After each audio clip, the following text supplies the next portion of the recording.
Nous voici donc à l'assemblage. Ça y est, on va démarrer enfin la partie un petit peu technique, celle qui fait un petit peu peur, l'assemblage des hexagones à la machine.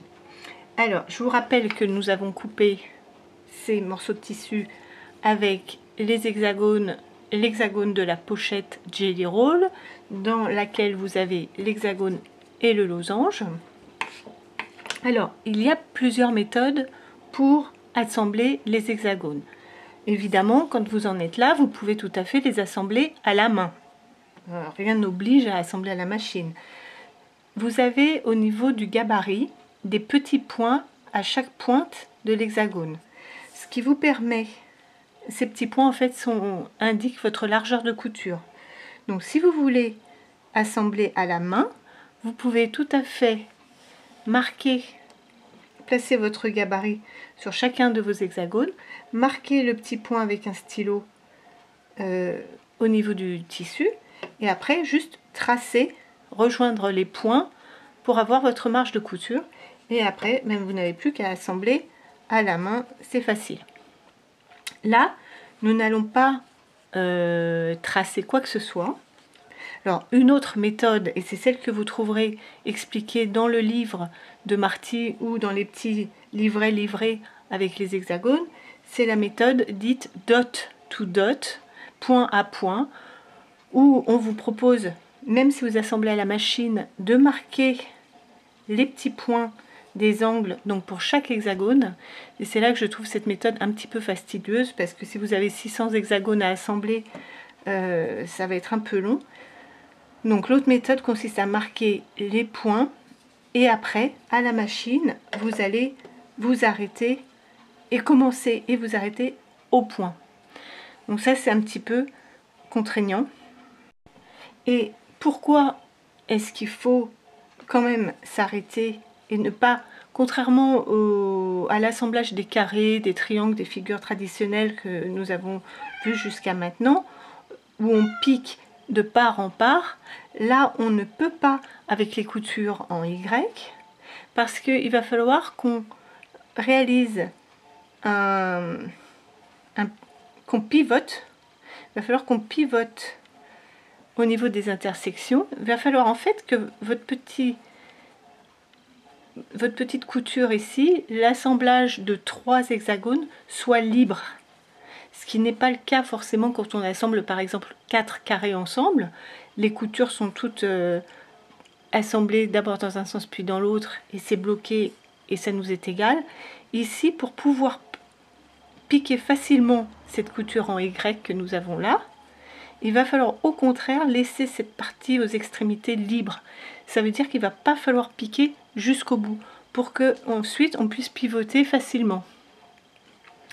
Donc, c'est là toute l'astuce de l'assemblage machine. Et donc, comment faire pour s'arrêter?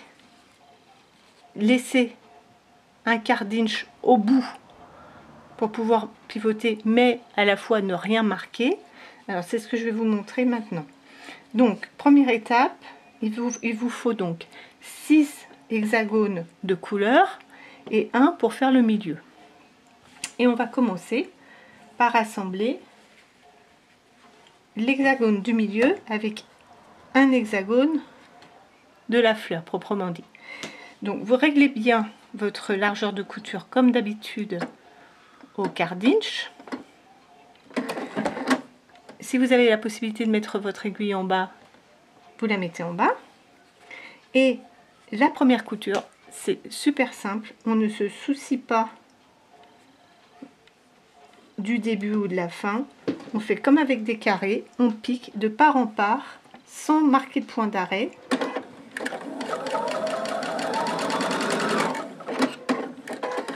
Et on arrête. Alors c'est là que c'est un petit peu plus aussi fastidieux, mais que c'est quand même plus rapide qu'à la main, c'est qu'on va devoir arrêter à chaque couture de chaque côté. Voilà, là j'ai assemblé ma première paire. Maintenant, alors vous allez, on basculera les coutures vers l'extérieur, c'est-à-dire en s'écartant du cœur de la fleur. Mais on va le voir après. Donc la deuxième fleur, enfin le deuxième pétale que je vais assembler, on va dire que c'est celui-ci. Donc je laisse le pétale à rajouter endroit vers nous et je bascule comme ceci. Donc je recommence. C'est bien ici que je veux mon prochain pétale. Je prends ma paire déjà assemblée et je commence par cette couture là. Alors ça veut dire que au bout là, je n'ai pas de couture. Je vais commencer comme nous venons de faire directement. Et par contre, à l'autre extrémité, j'ai une première couture, celle que nous venons d'assembler. Donc c'est au niveau de cette couture que je vais m'arrêter. C'est pour ça qu'il n'y avait pas besoin de tracer quoi que ce soit, puisqu'en fait ce sont nos coutures au fur et à mesure que l'on va assembler les hexagones entre eux qui vont nous servir de marquage quand nous n'avons pas de couture. Donc ça c'est la règle qu'il faut mémoriser.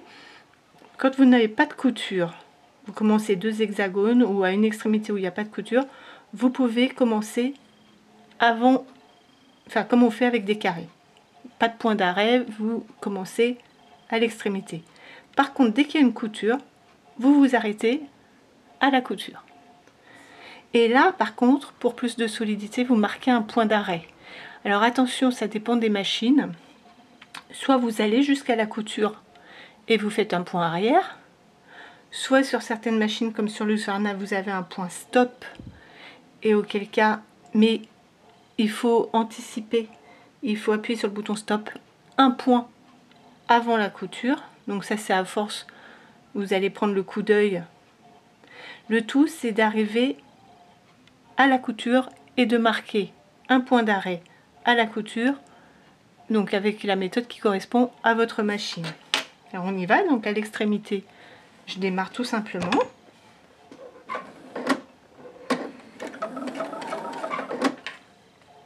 Et je vais m'arrêter à la couture. Voilà, là je suis à peu près un point avant, je marque un stop. Et j'arrête, je coupe le fil. Je coupe mes fils de départ. Alors, qu'est-ce que j'ai là? J'ai deux côtés de cet hexagone-là assemblé, et de l'autre côté, j'ai un hexagone qui n'est assemblé que sur un côté. Maintenant, je veux l'assembler ici. Alors, je suis un petit peu gênée par ma toute première couture entre ces deux morceaux-là, puisque j'avais, elle, prolongée jusqu'au bout. Et ça m'empêche de pivoter ici proprement. Alors, ce que je fais, je tire délicatement. Je tire là et je enlève les 2-3 premiers points, c'est tout. Comme on n'avait pas marqué de point d'arrêt, ils se défont tout seuls. Si d'aventure vous avez un petit peu de mal, vous prenez une petite pointe, vous enlevez juste le premier point sans couper, juste en défaisant. Là, c'est venu tout seul. Du coup, maintenant, je peux mettre bien bord à bord mes pointes. Et de l'autre côté, je me retrouve avec un morceau où il n'y a pas de couture. Je vais donc commencer à l'extrémité sans faire de point d'arrêt. Et ici, à l'autre bout, j'ai ma couture. C'est là que je vais m'arrêter. Donc tout se met bien en place facilement puisque j'ai enlevé les premiers points de la couture précédente. Ça pivote tranquillement. Et donc arrivé au bout ici, je vais marquer un point d'arrêt. C'est ma couture précédente qui me fait le marquage.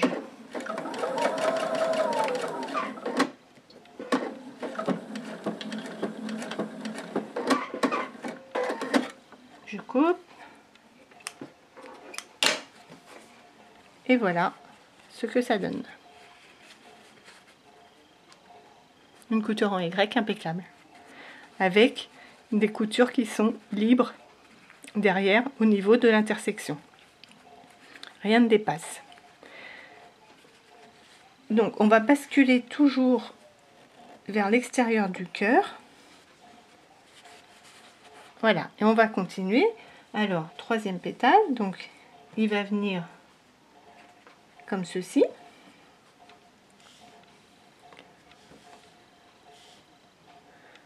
Donc je vais commencer par cette couture là. Hop, je recommence le geste. Vous positionnez votre pétale comme vous voulez l'avoir. Vous laissez, lui vous n'y touchez pas, et c'est cette partie là que vous basculez. Hop. Donc comme tout à l'heure, on commence avec une couture, enfin deux bords libres, et on va s'arrêter. Donc ah oui, basculez toujours la couture vers vous, de sorte de ne pas la, faut pas la piquer quand vous allez arriver. Il faut que vous voyez le fil, et il faut que vous arrêtiez avant la couture, de sorte de laisser la couture libre. Donc vous commencez à l'extrémité et vous venez jusqu'à la couture. Première étape.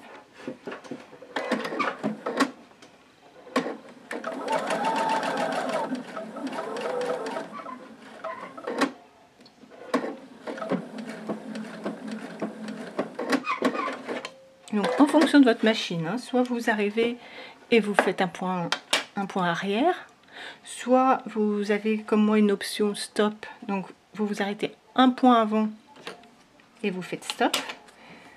Donc là, comme tout à l'heure, je suis bloquée dans mon pivot à cause de ma première couture. Je tire dessus tout simplement. Et là, si ça ne vient pas, ce que je vous disais tout à l'heure, vous prenez une petite pointe et voilà, vous tirez délicatement sur les 2-3 premiers points, c'est tout. Voilà, ça c'est défait. Le tout, c'est que vous puissiez mettre bord à bord les deux coutures suivantes. Parce que maintenant, on veut assembler ça et ça. Donc, on veut pouvoir mettre nos deux bords tout du long, bien bord à bord. Et donc, en libérant les 2-3 premiers points, ça le fait bien. Voilà.